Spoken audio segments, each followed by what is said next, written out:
지난밤에 잘 주무셨는지요? 12월 14일 화요일 새벽 묵상 시작하겠습니다. 기도합시다. 아버지 하나님, 오늘도 우리에게 생명을 주시고 하나님과 동행하는 하루로 예배 가운데 시작하게 하시니 감사드립니다.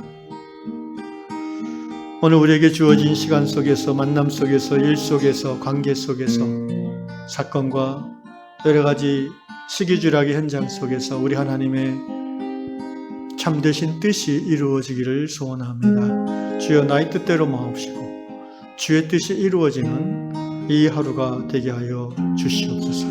성령님, 그렇게 이끌어 주시옵소서. 예수님의 이름으로 기도드리옵나이다. 아멘. 찬송가 425장입니다. 주님의 뜻을 이루소서. 주님의 뜻을 이루소서. 고요한 중에 기다리니 진흙과 같은 날 빚으소. 주님의 영상 만드소서. 주님의 뜻을 이루소서. 주님 말 앞에 엎드리니 나의 맘속을 살피시사 눈마다 희게 하옵소서. 주님의 뜻을 이루소서. 병들어 몸이 피곤할 때 권능의 손을 내게 펴서 강건케 하여 주옵소서. 주님의 뜻을 이루소서. 온전히 나를 주장하사 주님과 함께 동행함을 만민이 알게 하옵소서.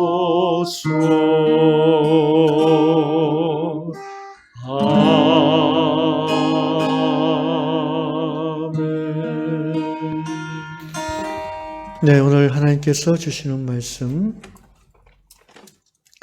출애굽기 9장 12절 말씀과 로마서 1장 말씀을 보겠습니다. 출애굽기 9장 12절 먼저 한 절 읽겠습니다. 그러나 여호와께서 바로의 마음을 완악하게 하셨으므로 그들의 말을 듣지 아니하였으니 여호와께서 모세에게 말씀하신 것 같더라. 로마서 1장 24절로 32절 신약의 말씀입니다. 그러므로 하나님께서 그들을 마음의 정욕대로 더러움에 내버려 두사 그들의 몸을 서로 욕되게 하게 하셨으니 이는 그들이 하나님의 진리를 거짓 것으로 바꾸어 피조물을 조물조보다 더 경배하고 섬김이라. 주는 곧 영원히 찬송하시리로다. 아멘.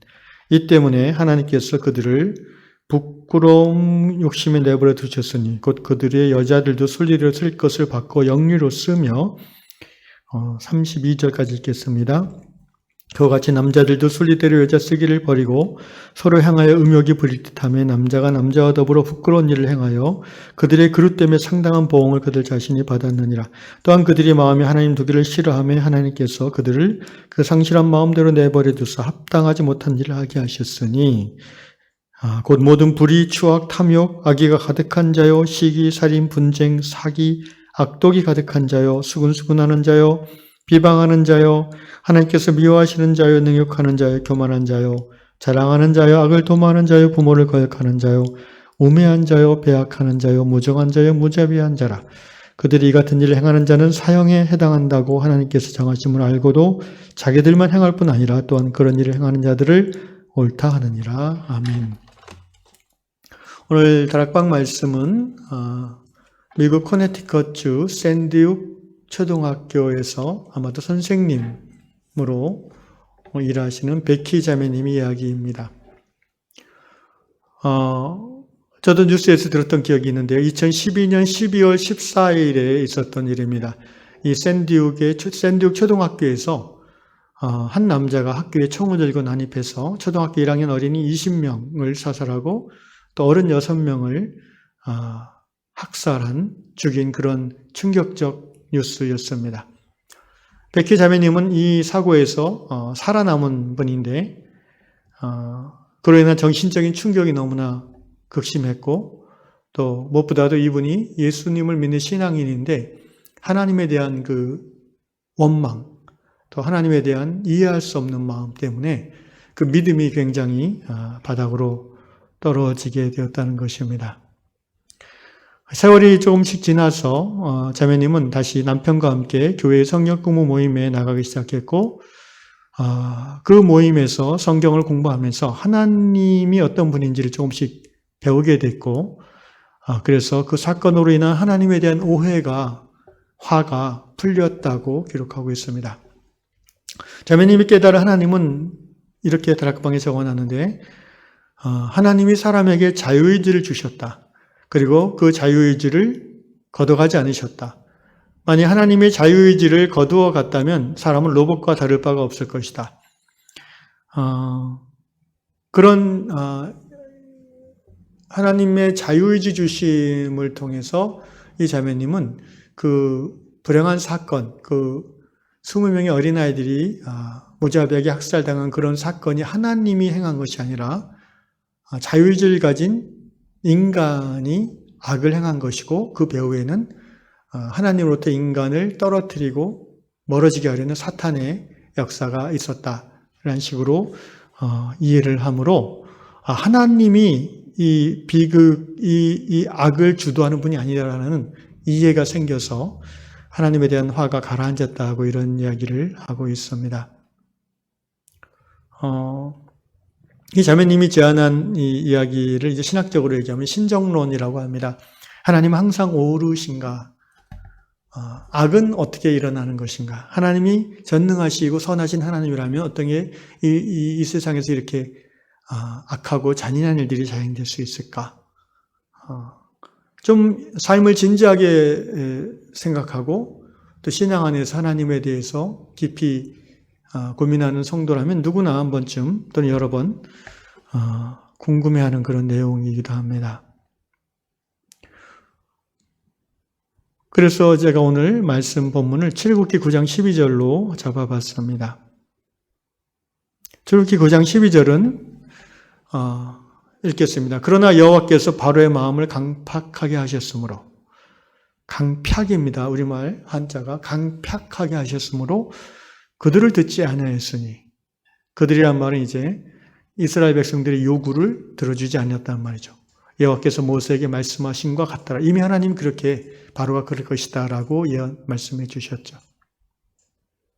그래서 이런 이 구약 성경의 이 부분을 포함해서 여러 구절들을 통해서 사람들이 하나님에 대해서 오해하는 부분이 생기게 되는데 그건 뭐냐면 바로가 하나님이 바로의 마음을 딱딱하게 해서 하나님의 뜻, 곧 이스라엘 백성들을 풀어주는 것, 노예에서 해방시켜주는 것을 거절한 것이다. 하나님이 강팍하게 해놓고 거절했다고 해서 하나님이 벌을 내리시니 이게 어떻게 합당한가?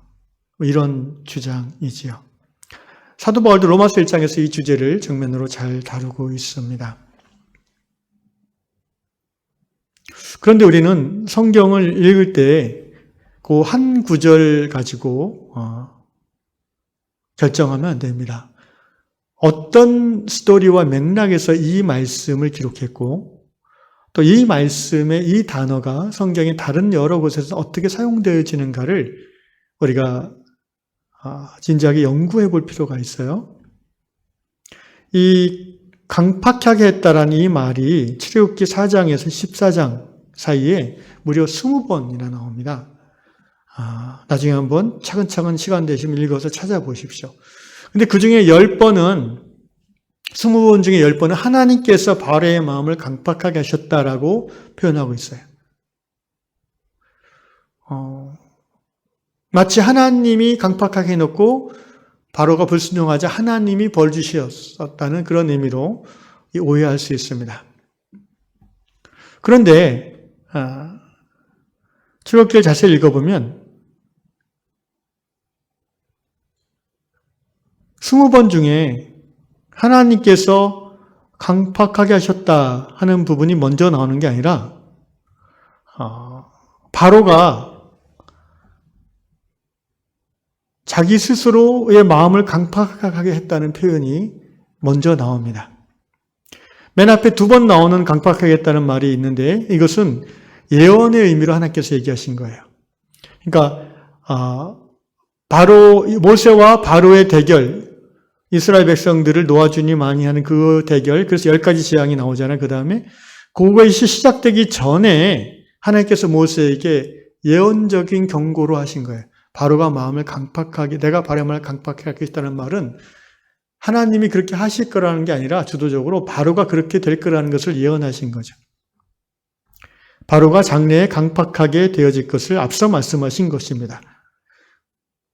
그리고 그 후에 이어지는 7번의 강팍하게 했다는 표현은 출애굽기 7장, 13절, 22절, 8장, 15절 이렇게 쭉 나오는 표현은 바로 자신이 자신의 마음을 강팍하게 했다라고 성경에 기록하고 있습니다. 그러니까 하나님께서 강팍하게 했다라는 표현은 9장부터 나오고요. 직접적으로. 그 이전에는 바로 스스로가 자신의 마음을 강팍하게 한 거예요. 하나님께서 바로 왕의 마음을 강팍하게 하셨다는 그 말씀은 6번째 재앙 이후에 나오거든요. 5번째까지는 그 5번이나 되는 엄청난 재앙을 경험하면서도 바로는 자신의 마음을 스스로 강팍하게 했다는 거예요. 승복하지 않은 거죠.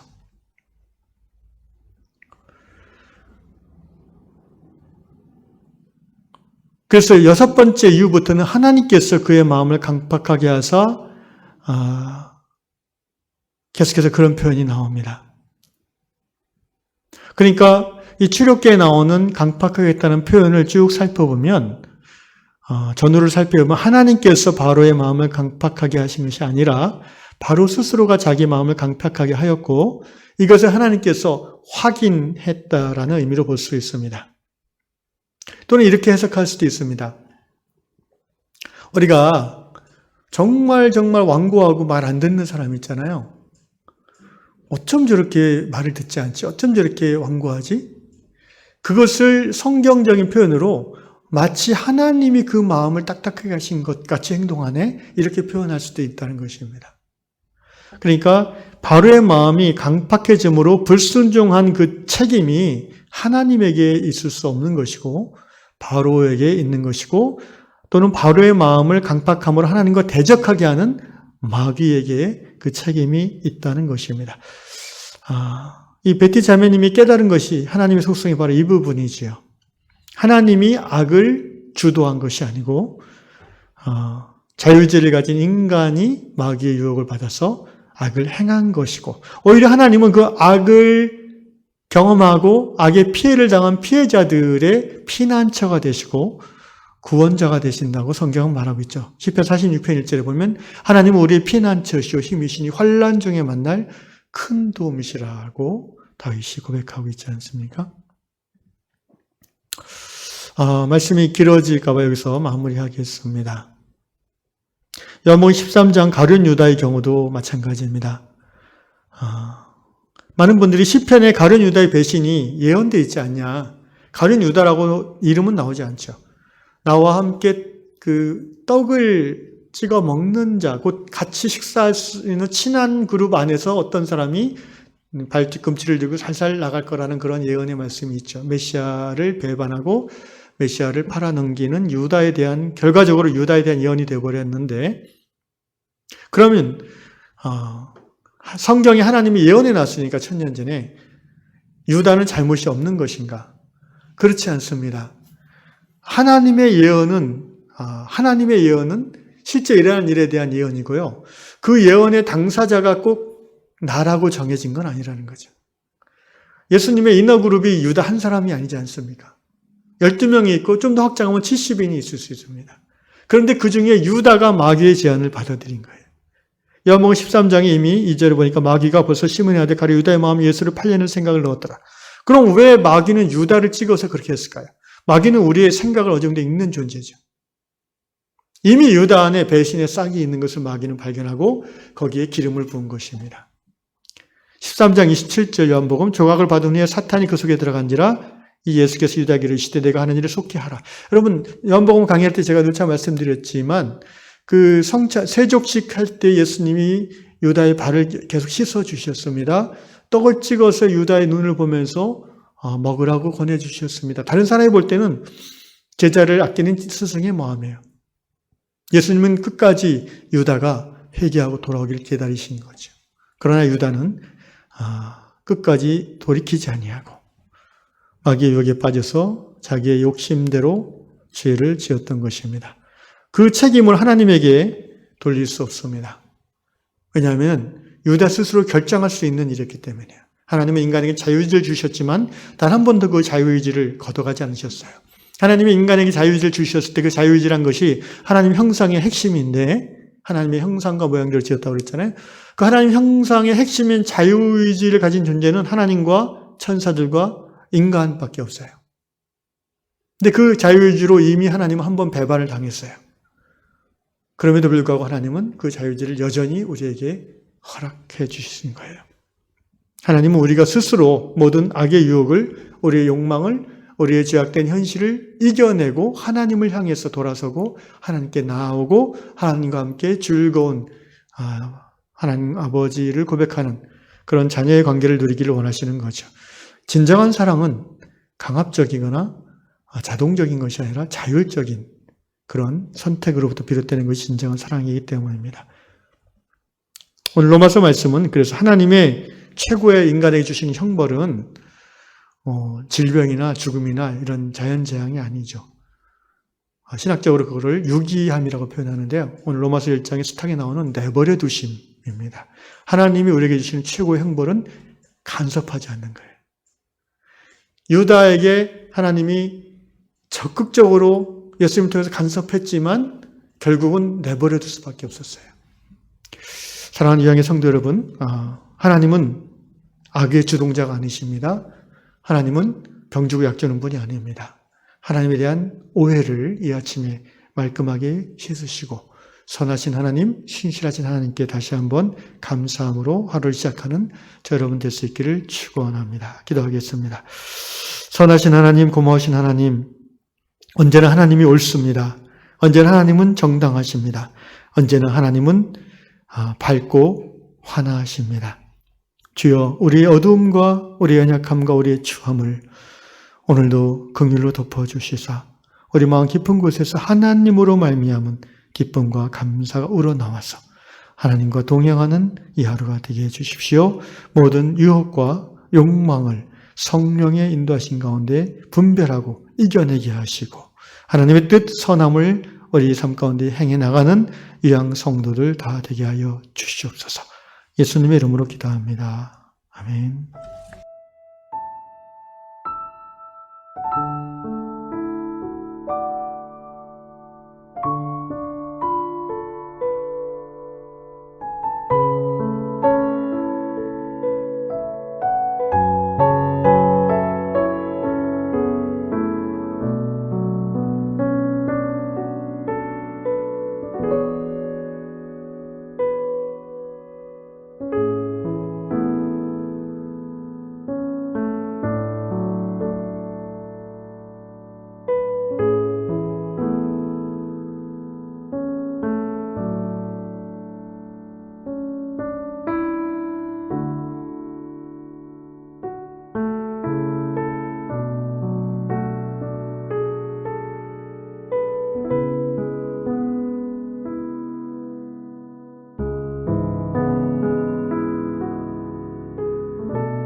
네.